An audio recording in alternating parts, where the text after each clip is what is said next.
నీలిమ ఉమ్మడి విశాఖ స్థానిక సంస్థల ఎమ్మెల్సీ స్థానిక సంస్థల కోటలో ఉన్న ఎమ్మెల్సీ ఉప ఎన్నికకు సంబంధించి వైసీపీ ఇప్పటికే అభ్యర్థిగా మాజీ మంత్రి బొత్స సత్యనారాయణ ప్రకటించినప్పటికీ ఒక్కొక్కరుగా ఓటర్లు ఎవరైతే స్థానిక సంస్థలు ఉన్న జెడ్పీటీసీలు ఎంపీటీసీలు ఇటు కార్పొరేటర్లు కౌన్సిలర్లు కావచ్చు వారందరూ జారిపోయే పరిస్థితి ఉన్న నేపథ్యంలో కొంత క్యాంపు రాజకీయాలకు తెరదీసినట్లుగా తెలుస్తా ఉంది.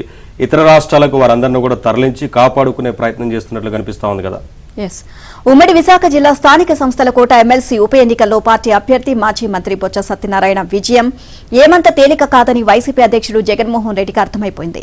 దాని పరిధిలోని greater Visakha municipal corporation standing committee ఎన్నికల్లో వైసీపీకి పూర్తి మెజారిటీ ఉన్నా 10కి 10 స్థానాలను టీడీపీ కూటమి గెలుచుకోవడం మింగుడు పడడం లేదు. దీంతో ఎమ్మెల్సీ ఉప ఎన్నికల్లో ఓటర్లుగా ఉన్న వైసీపీ స్థానిక సంస్థల ప్రజాప్రతినిధులైన ఎంపీటీసీలు జెడ్పీటీసీలు కార్పొరేటర్లు కౌన్సిలర్లను కాపాడుకునే ప్రయత్నాల్లో పడ్డారు. టీడీపీ కూటమికి వారెవరూ అందుబాటులో లేకుండా కుటుంబాలతో పాటు దక్షిణ భారత యాత్రకు పంపుతున్నారు. ఇప్పటికే అరకు పాడేరు నియోజకవర్గాలకు చెందిన వారిని బెంగళూరు తీసుకువెళ్లినట్లు వైసీపీ నేతలు చెబుతున్నారు.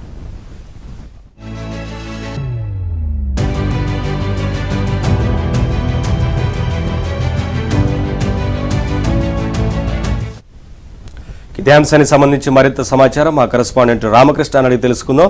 రామకృష్ణ, ఇప్పటికే కౌన్సిలర్లు కార్పొరేటర్లు పెద్ద ఎత్తున పార్టీ మారుతున్న నేపథ్యంలో వారిని కాపాడుకునే ప్రయత్నాల్లో వైసీపీ ఉన్నట్లుగా తెలుస్తా ఉంది. ఈ స్థానిక సంస్థల ప్రజాప్రతినిధులను కాపాడుకునేందుకు ఏం చేస్తా ఉన్నారు? ఒకవైపు ఇతర రాష్ట్రాలకు కూడా తరలిస్తున్నట్లు తెలుస్తా ఉంది కదా, ఏంటి వివరాలు? నవీన్, మీరు చెప్పింది నిజమే. ఎందుకంటే ఈ మధ్యన జరిగిన జీవీఎంసీ స్టాండింగ్ కమిటీ ఎన్నికల్లో కూడాను వైసీపీకి పూర్తి మెజార్టీ ఉన్న 10కి 10 స్థానాలు కూటమి గెలుచుకుంది. దీంతో త్వరలోనే జరగనున్న అంటే ఈ నెల 30న జరగనున్న విశాఖ స్థానిక సంస్థల కోట ఎమ్మెల్సీ ఉప ఎన్నికల్లో కూడాను వైసీపీకి బలం ఉంది. సుమారు వైసీపీకి కూటమి కంటే 400 స్థానాలు అధికంగా ఉన్నా అయితే ఆ పార్టీ ఈ ప్రజాప్రతినిధులు అంటే ఆ ఓటర్లు ఎవరైతే ఉన్నారో వాళ్ళందరూ ఎంపీటీసీలు జెడ్పీటీసీలు కార్పొరేటర్లు కౌన్సిలర్ వీరందరూ కూడా కూటమి వైపు మొగ్గు చూపుతున్నారు. ఇక్కడ కూడా తమకి పరాభవం తప్పదనే ఉద్దేశంతో పార్టీ హైకమాండ్ ఏం చేస్తుంటే ఆ ఓటర్లందరినీ కూడాను కాపాడుకునేందుకు క్యాంపు రాజకీయాలకి పాల్పడుతున్నారు. అలాగే ఇతర రాష్ట్రాలకు కూడాను వారిని పంపిస్తున్నారు.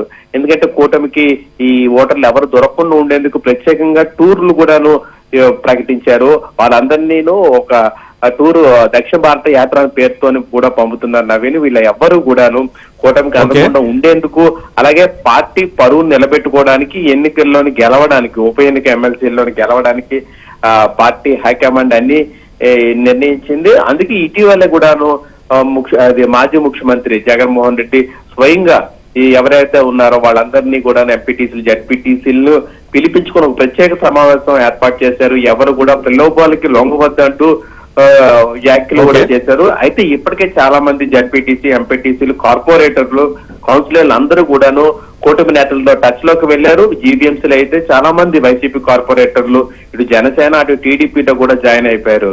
దీంతో ఈ ఎన్నికపై చాలా ఉత్కంఠ నెలకొంది. అయితే వాస్తవానికి ఇక్కడ కూటమి